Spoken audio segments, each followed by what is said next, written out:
Hello everyone, welcome. My name is Phoenix, and welcome to the end of Classics Month on the Consumer's Guide to Filmmaking. There will be more videos. I'll get to them. Don't worry.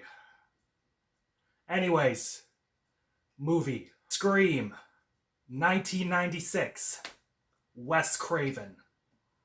This film follows a girl by the name of Sidney Prescott. Your typical high school girl, her world is turned upside down when two of her classmates are brutally murdered. This dredges up memories regarding the horrific murder of her mother she had long since tucked away. With a killer now on the loose and a reporter named Gail Weathers trying to pry a story out of the situation, Sidney must try to survive this tumultuous time before her own life is lost. It had been a few years since I'd last seen this film. I loved it when I first watched it when I was like a teenager or something. I was a teenager when I first saw this film. And when I rewatched it, it simply just cemented my absolute adoration of this film. This is a masterclass satire directed by one of the masters of this genre. Oh God, where do I begin with this just fucking amazing movie? Like I mentioned before, this is Wes Craven. This is a man who made his career off of horror, completely lampooning a genre he helped skyrocket into cultural relevance. This satire is most prominently shown in the writing of the film. Our script by Kevin Williamson, who went on to have a very interesting career after this film. The dialogue in Scream takes an incredibly meta sort of direction.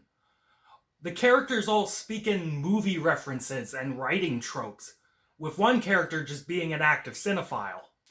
Whereas in other films, this would just be headache-inducing, the incredibly self-aware nature of it is enhanced in a twofold way. The first way is that this meta-writing is incredibly clever and well-constructed. It plays with our knowledge of horror films, specifically slashers, and it mocks and subverts the dumb tropes and conventions that this genre often rests on. Characters in this film are stupid, but they're stupid on purpose. Sidney's shit-talking movie characters for running up the stairs instead of running out the door, then doing the same thing herself, was brilliant. This trope was subverted by her pulling a trick that was set up in the beginning of the film, which is blocking the door with another door in her room. We then have that just amazing party sequence, which serves as our third act. Get another beer, you want one? Yeah, sure. I'll be right back!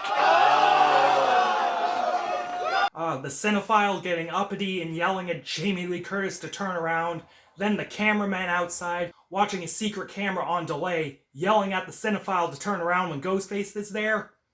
Mwah. Just fucking unreal. Our second way of enhancing this incredibly meta script is the characters. All of these characters can be seen as quite typical of the genre. The shy girl next door, the bad boy boyfriend, the ditzy girlfriend, the zany sidekick, the one weirdo, the strong woman, just so on and so forth. But like a well-written film should, they all have their own quirks and are incredibly entertaining to watch. These characters are all brought to life excellently by our cast. We have Skeet Ulrich and Matthew Shaggy Lillard as Billy Loomis. The minute I caught that, I groaned, but I loved how not in your face it was about it. And Stu, respectively. Lillard was perfectly over the top for this role, and he was just always entertaining when he was on screen.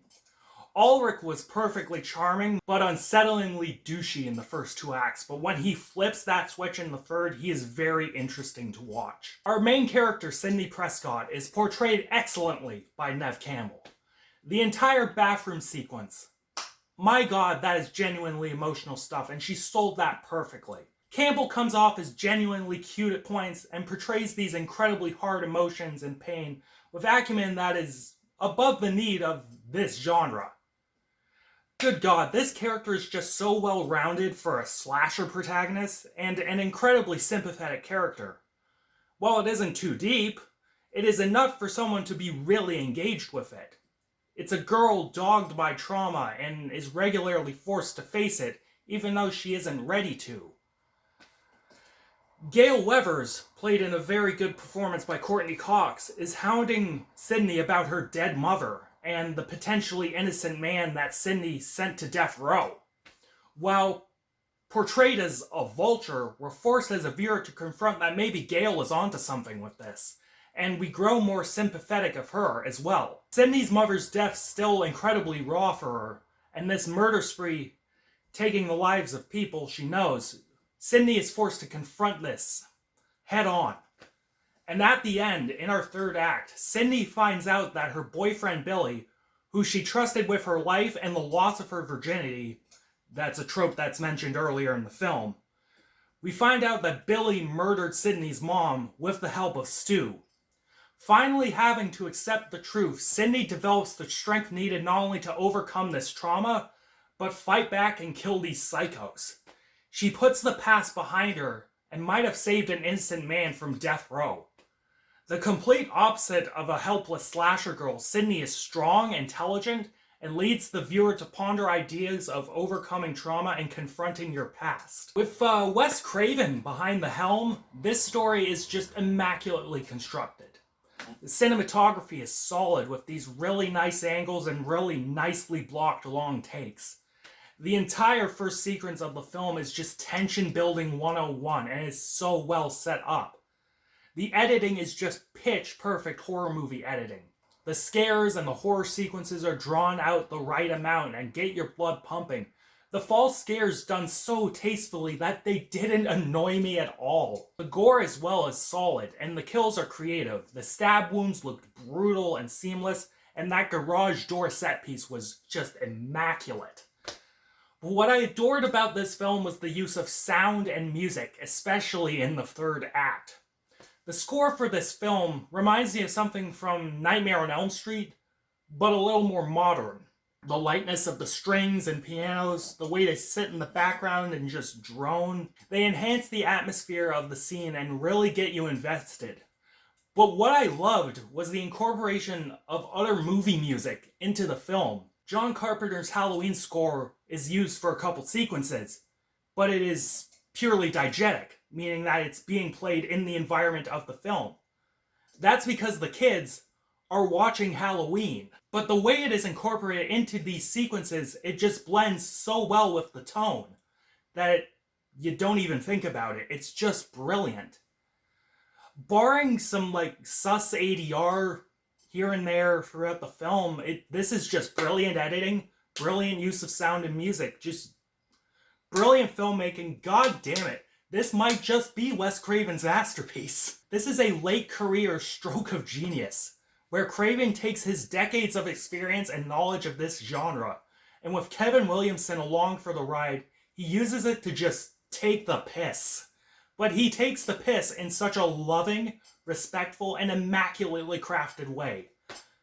Just brilliant script, great direction as I mentioned. What can I say other than this movie fucking slaps? Watch it. And you know what it is. 10 out of 10.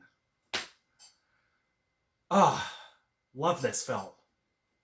Catch you later, guys.